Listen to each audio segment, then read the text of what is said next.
A future life without quality life would be bleak and meaningless. This is not a concept that only our team and our students think. It's a kind of an idea. This is why we call it One House for All. 18 teams, 11 countries, an international competition for young and creative students, building 18 houses in Wuppertal, energy efficient and social aware.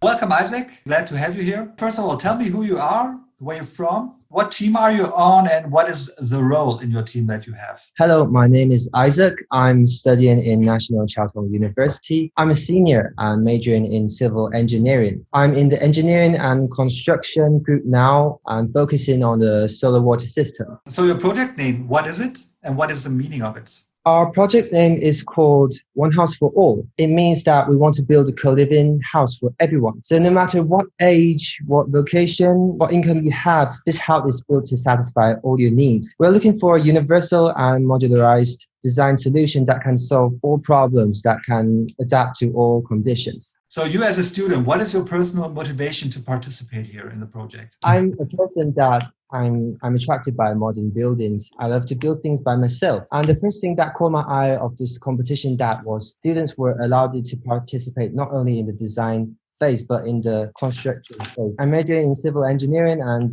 my peers, they may be interning in some place, but they never get to know this whole scale of the project. Operating the forklifters, the cherry pickers, that's not an opportunity you get every day. I just know that sustainable design will be the future. This is the first time that your university is participating at the Solar Decathlon. And furthermore, do you have any contact with former decathletes? If yes, what did you learn from their experiences? This is the third time that our team, TDIS, is participating in the Solar Decathlon competition. The former decathletes and the present crew are overlapped. So yes, we do have contact with them.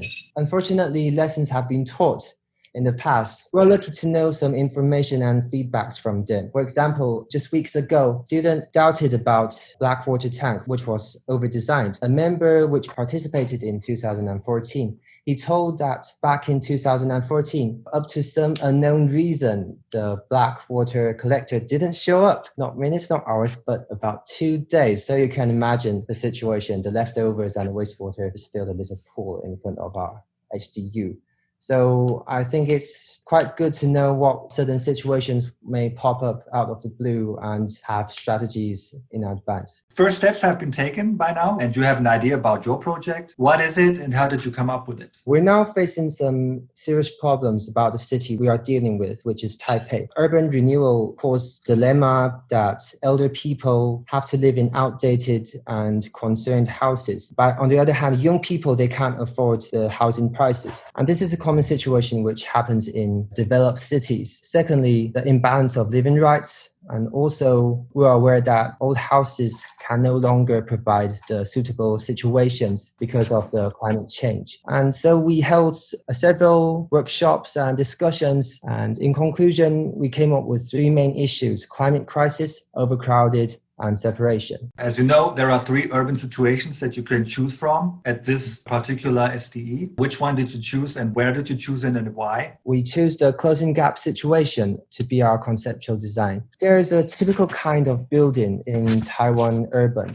It is called the row houses. It is a series of houses connected to each other and they share the same structural wall. Because there are so many owners, they cannot reach an agreement to say when should we undergo the process. So maybe one house should be taken down first. So you can see there's a gap formed inside there. The site area was developed earlier. So the city scale was smaller and it's smaller than Wuppertal's scale. The house wide is smaller than 5 meters. What have you enjoyed most about the project so far? Well, we have been on several field trips and we went to wood manufacturing factory because we are applying a kind of wood material which is called a CLT, cross-laminated timber, to see the production line and feel the material in person. I just feel that it is really an experience. The SDE 21 is the first urban edition of the Solar Decathlon Europe. How do you think can your ideas or your project have an impact on sustainable cities of the future? Our project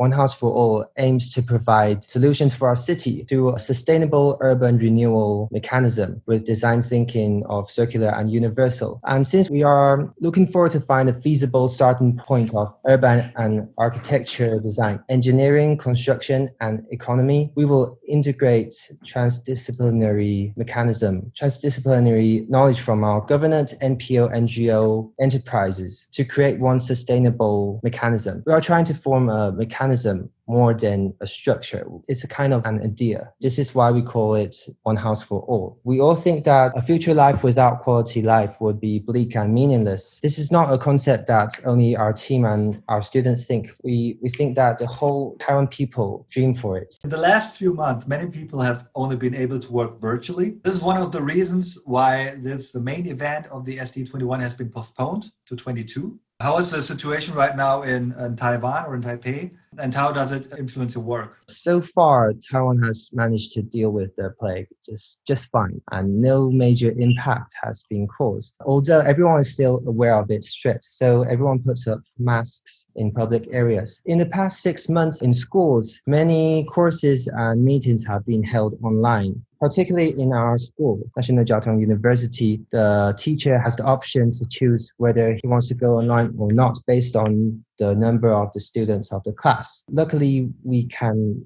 come back to the classes right now. I just want to say that we have been really lucky. Do you think that COVID-19 can lead to a changed view of housing and building when we think about flexibility, community, or nature? Well, I have to say that COVID-19 has changed our life pattern dramatically, and working at home has been an important factor in current architecture design. Therefore, we added 2 elements to our project to deal with this kind of situation. The first one is there's a home disinfection area that we can reduce the risk of bringing the virus into your home. Also, there is a ventilated semi-outdoor co-living zone for social activities to prevent mental problems, which modern people are dealing with. In conclusion, we spend more and more time in our home, and we have more expectations to increase our living quality. Moreover, we hope that the home will be able to deal with any kind of extreme climate or social change. In this dark time, we all hope for the best.